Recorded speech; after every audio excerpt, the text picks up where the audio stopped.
Welcome back to the GCN Racing News Show.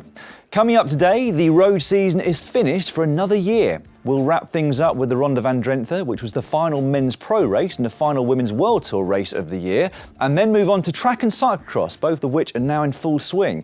We've had the UCI Track World Championships and the next rounds of the Super Prestige, USCX and World Cup Cyclocross Series.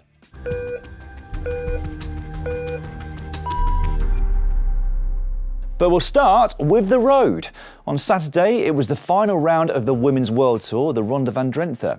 The Dutch race took in multiple ascents of the Vanberg, often known as Trash Hill, as it's a climb famous for being built on a pile of waste.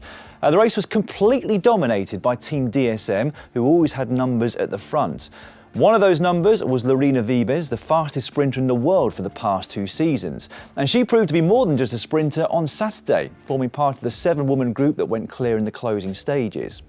With teammates Pfeiffer Georgi, Franziska Koch and Floortje Mackay for company, it was Wiebes' race to lose basically, and there was no hesitation when she kicked towards the line. She won comfortably, by a few bike lengths in fact, from Elena Cecchini of SD Works in second, whilst 19-year-old Eleonora Gasparini of Team Valcar Travel Service impressed everyone with third on the day.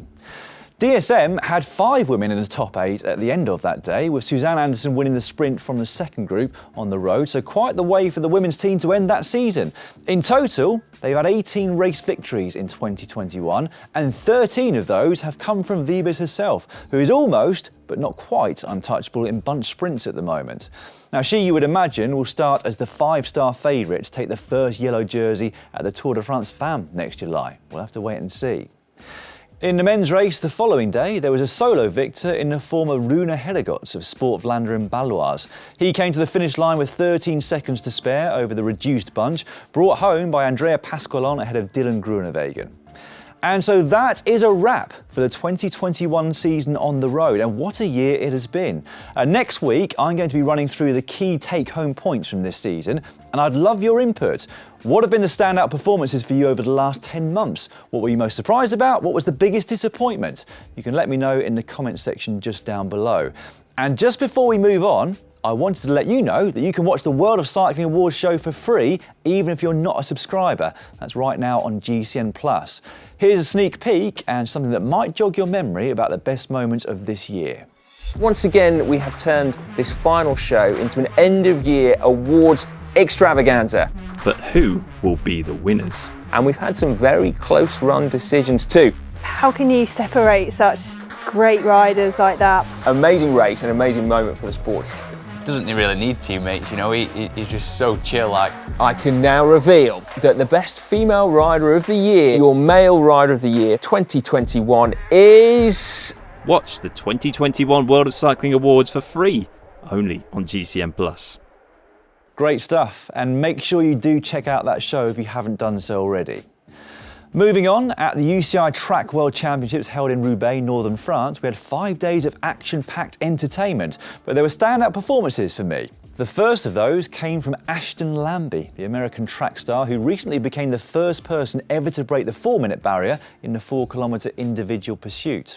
He put that form to good use in the same event at the World Championships, where he was fastest ahead of Jonathan Milan in the qualifying, and then the Italian was unable to turn the tables in the final. So a first gold medal at World Championships for Ashton Lambie.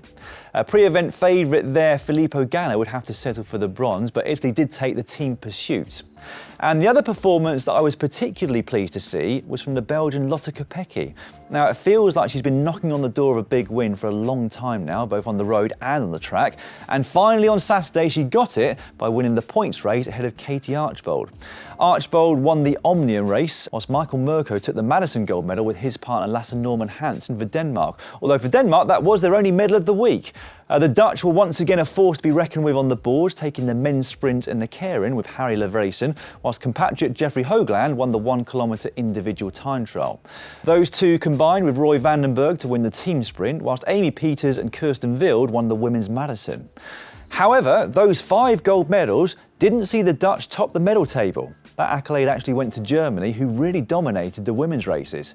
Lisa Brennauer won in the pursuit, Emma Heinz in the sprint, Leah Friedrich in the 500-metre individual time trial, and Keirin, and then wins in the team pursuit and team sprint, in which they broke the world record, took their tally of gold medals to 6. Remarkable.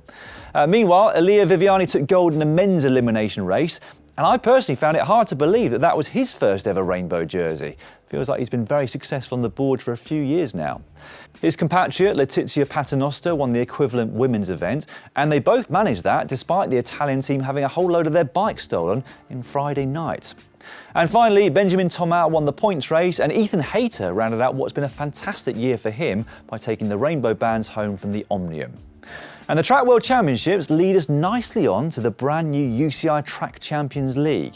There are 5 events in this first series, and it all starts in Mallorca a week on Sunday. And I'm really looking forward to this, I've got to say. There will be 2 hours of non-stop action on the cards at each round, half of which will be for the sprinters, half for the endurance riders.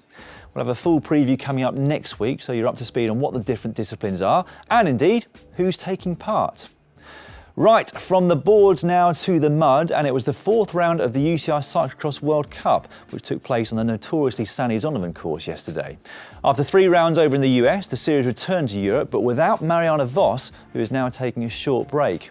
Lucinda Brand, the world champion, therefore started as the big favourite, but it was another Dutch woman who's been on fantastic form recently who dominated the day.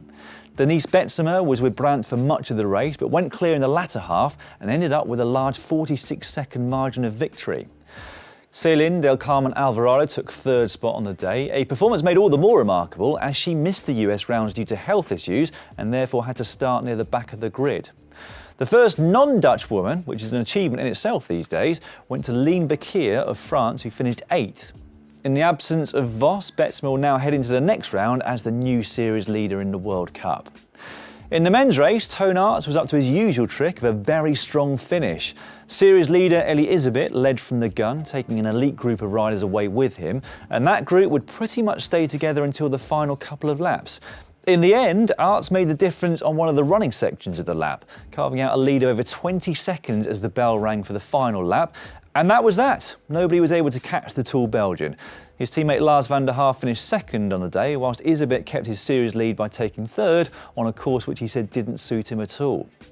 The day before, at the Super Prestige in Ruddervoorde, Isabit took the men's race despite saying he was tired from travelling back from the US, and Betzemer reigned supreme in the women's.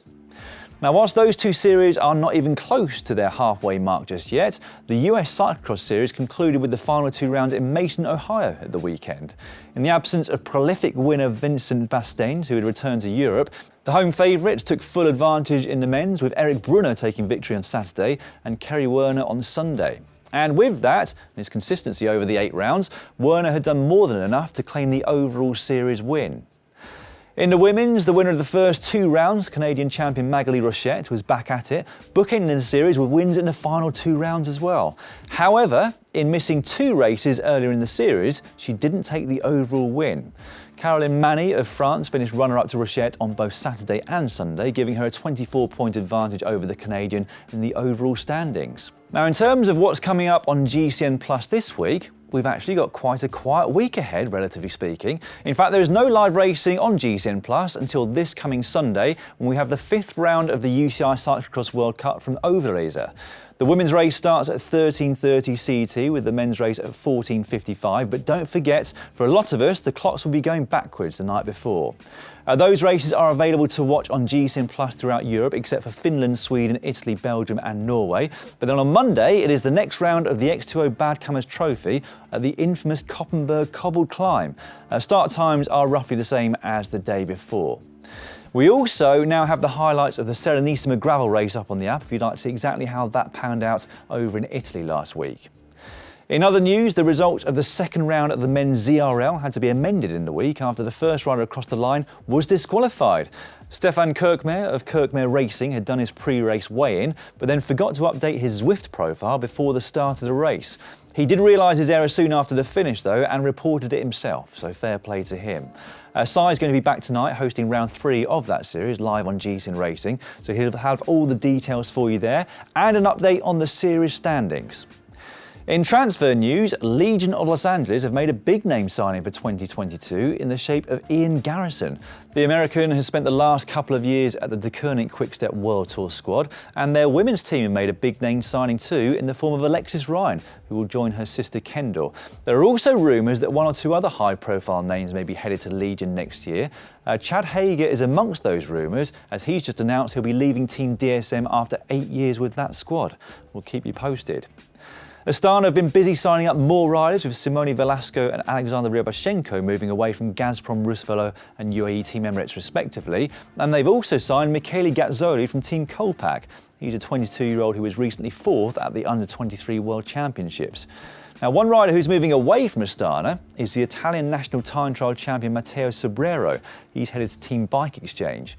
Now, you may remember that Sobrero came very close to winning the final time trial at the Giro d'Italia this year, but then crashed on one of the final corners, eventually losing out to Filippo Ganna by just 14 seconds.